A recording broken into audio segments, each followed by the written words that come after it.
today I was actually starting to do a video, and then my granddaughter came over and she wanted to mess with my phone. Now she's only 2. I have a 4-year-old granddaughter that loves to doing it too, but they love doing Snapchat.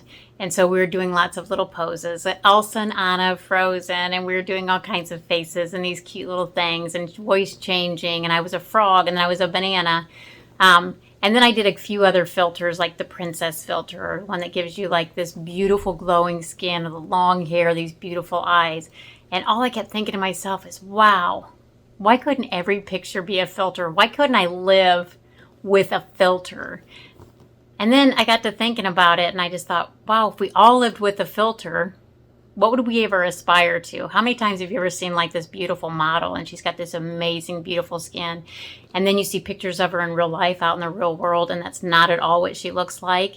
And literally, that's how we see them all the time in movies and pictures and magazines with filters. That's not even who they really are. And then when you see them in real life, you're like, wow, they don't have gray hair. They have blemishes. They have all these like little imperfections. So if we lived with filters, how would we ever be ourselves? How would we ever be special? I mean, I hated my hair for the longest time, and I would always tell everybody, it's not red, it's strawberry blonde. And then I hated having curly hair because all the cool kids had that stick straight hair that was parted parted down the middle.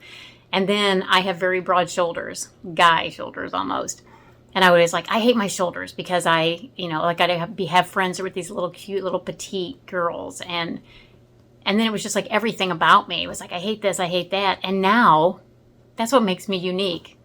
My curly hair, now if I'm having problems with, dexterity or fatigue because I can't hold a hairdryer up, I leave it curly.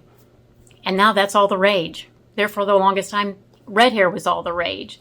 So really, if we live in a filter, that doesn't make us unique. When we have something else to complain about, like if we all have beautiful, flawless skin with beautiful eyes and long eyelashes and beautiful hair, then it's I'm not tall enough. Okay? Then you have a filter for that, but you can't have filters for like, I'm not smart enough. I'm not worthy. I'm not rich enough. I'm not this. I'm not that. Doesn't it seem like we could always find something to complain about, even if we had filters to be the most beautiful appearance that we had? Isn't there still stuff inside that we can't filter out unless we work through it?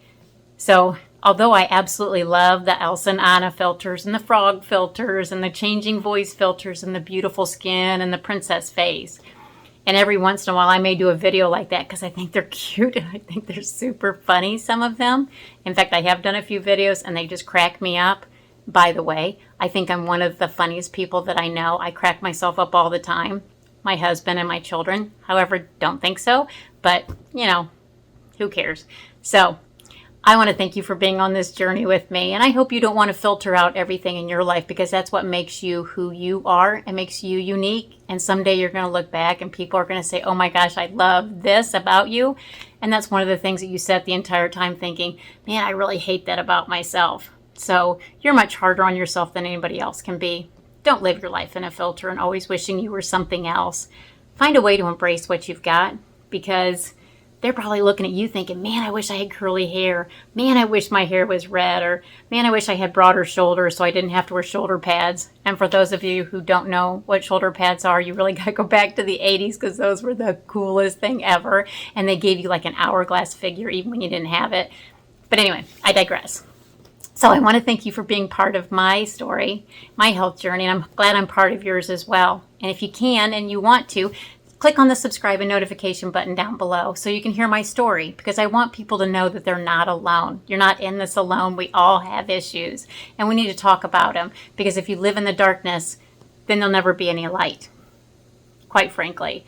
And so if this story doesn't apply to you, that's okay. Forward it on to somebody who does, because you know what? There's other people that are always complaining about their weight, their height, their hair, their eyes, their eyelashes, whatever it is. And this may be able to help them. Or maybe it's going to help you too. Who knows? Or maybe you're just going to get a chuckle out and think, Stacey is the dorkiest person I've ever heard. But you know what? I'm okay with that too, because not only am I the funniest person that I know, I may be the dorkiest person I know too. But I'm the dorkiest person that accepts the fact that she's got red hair, green eyes, curly hair, broad shoulders, and every once in a while has an MS hand. Such is life, kids. That's the way it is. I'm not perfect. But I'm trying to be the best me I can be. And someday, if I'm handicapped, I want to be the best handicapped me I can be too. And sometime, if I put this in remission, I'm going to kick ass. No joke. All right. Have a great one.